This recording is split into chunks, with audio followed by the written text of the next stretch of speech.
Could this be your next racing shoe?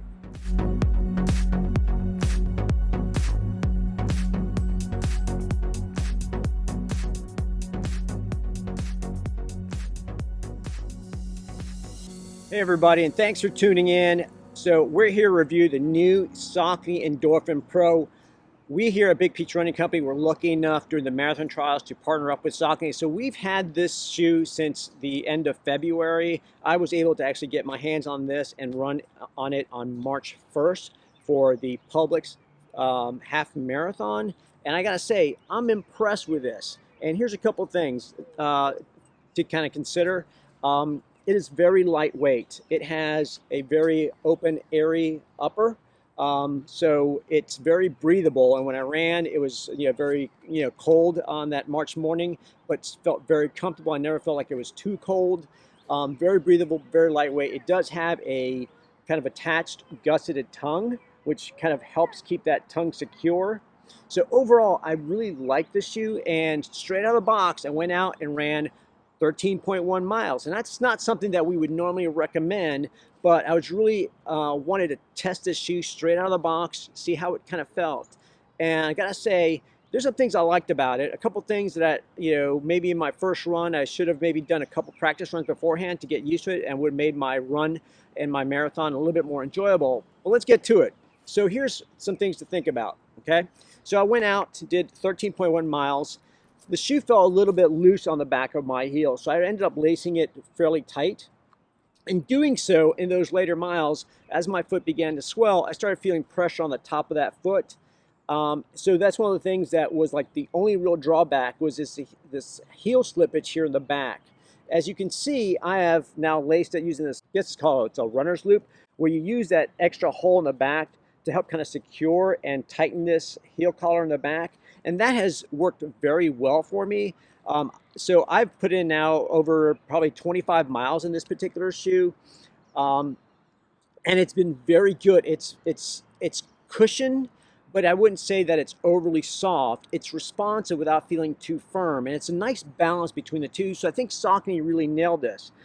It is a carbon-plated shoe, and it's one of the new entries into the carbon-plated, racing shoe. And it's one of those things that they were not the first to come to market with it, but they have spent several years working on it, and including Jared Ward, who is one of their professional athletes. He had a lot of input in the shoe and went through, I think, maybe like 24, 25 different variations of this shoe, tweaking it to find the perfect balance. And I think they did a great job with it. For me, I've run in a couple carbon-plated shoes. The first iteration of the 4%, the Vaporfly, felt soft, felt very narrow, and felt very, I would say unstable around turns. And I could feel the carbon plate underneath. And I haven't tried any of the new ones.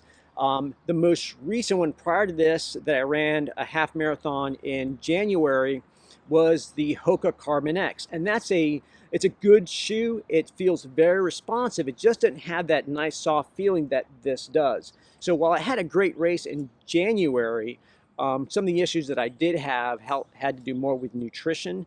So I was not really expecting for March, 6 weeks later, to have a great race in this particular shoe, considering that in January I ran a very flat course at sea level, and then ran a hilly half marathon here in Atlanta.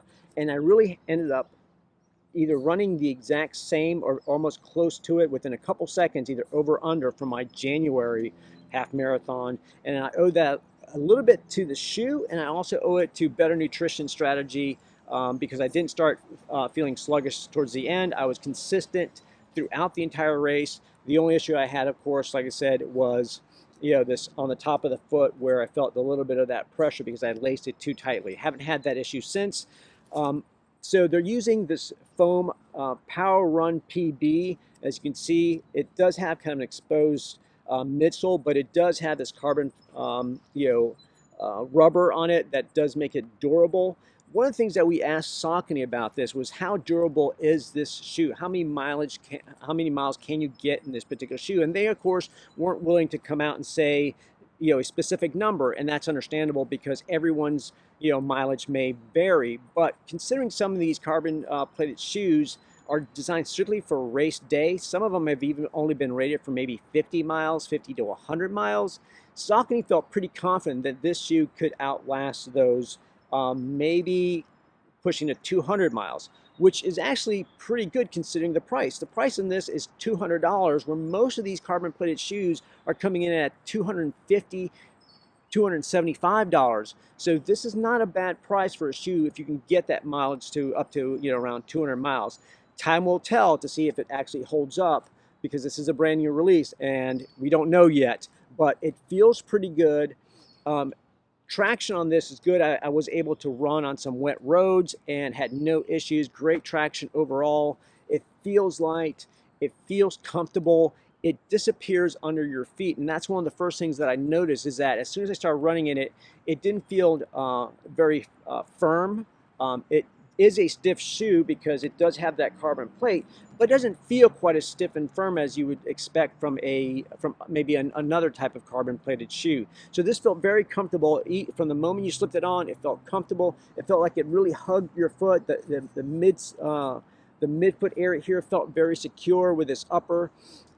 It is, I won't say it's a very generous or would accommodate a lot of wide feet, but I tend to have my toes splay out quite a bit, and I never felt any pressure on the outsides, where typically I will feel, a little bit of pressure on this outer area. It felt really good. It felt very comfortable. The gusset tongue, is a nice feature. It's very soft, so the entire shoe feels almost like you're not even wearing a shoe. Once you start running it, it disappears under your feet, and it becomes a very enjoyable run. And that's kind of what you want in a shoe, right? You want to not focus so much on their feet, but just take everything in and feel efficient. That's what this felt. And one of the things that I felt with a lot of the carbon plated shoes that I've tried, including the Hoka Carbon X, is it does feel more efficient. It's not necessarily going to make you go faster, but if you're more efficient, if you're not getting quite as tired and a lot of energy being spent in these early miles, and you're saving that energy for those later miles. And that's exactly what I felt in these type of shoes. And I felt this, really, really well, including the hills running through Atlanta at the Publix Half Marathon. So, we've got these in store now, and it'll be available on June 1st. You can pre-order them prior to June 1st. Secure your pair, because this is a shoe that I think is going to, I wouldn't say revolutionize, because it's already been revolutionized, but you can take this technology and keep improving on it. And Saucony, I think, has done a very good job. And for me, this is a shoe that I would definitely save for race day. I would not use this as a daily trainer.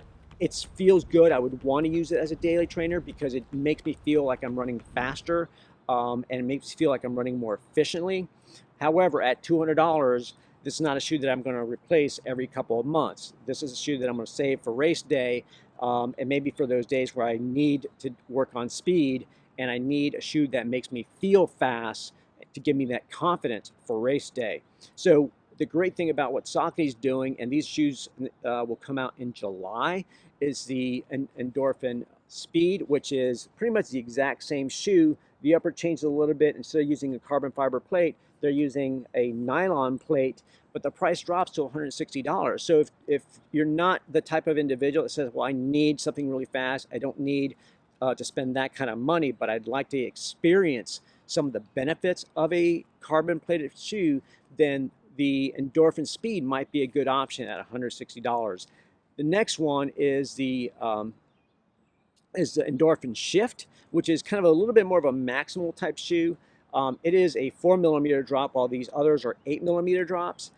So I'm not sure how that's going to work into the whole story, but it does feel like it would be more of a long distance recovery, easy running type of shoe, more of a daily trainer, and that's at $140. So once those become available in July, we're certainly going to test those out, but it's a nice kind of complement to these three different models that I think will appeal to many runners of various abilities. So thanks for tuning in. If you like this video, hit the subscribe button and catch us on the next video. And remember, may your best miles be those covered on foot.